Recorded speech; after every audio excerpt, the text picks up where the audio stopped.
In today's video, I'm going to teach you how to add Dropdown in Zoho Sheet. First, open Zoho Sheet and head to the spreadsheet where you want this feature. Decide where the dropdowns should live. Then highlight those cells. You can select a single column, a row, or a rectangular block, whatever fits your layout. Taking a moment to plan this now will save you from having to redo formatting later. Next, go to the top menu and open the Insert tab. From there, choose Pick List. Then click Create List.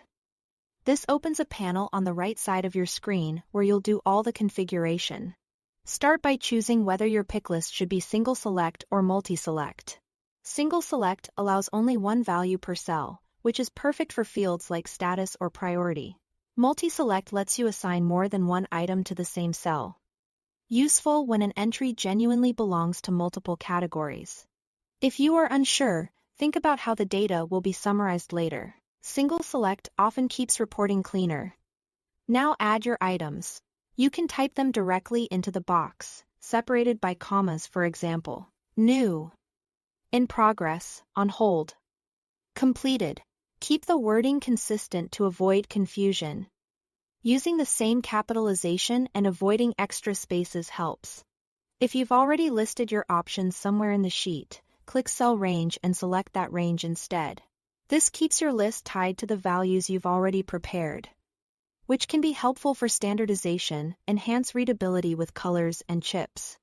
Assign a distinct color to each item so patterns jump out at a glance. Then, if you like a modern, visual look, toggle Display as Chip. This makes selected values appear as rounded bubbles, which are easier to scan, especially in busy sheets or dashboards. When everything looks good, click Create. Your selected cells will now show a drop-down indicator. Click into any of those cells to see the list and choose an item. If it's single select, you'll pick one value. If it's multi-select, you'll be able to choose multiple items, and they'll display clearly, especially if you enabled chips and colors. That's all there is to it. Thanks for watching.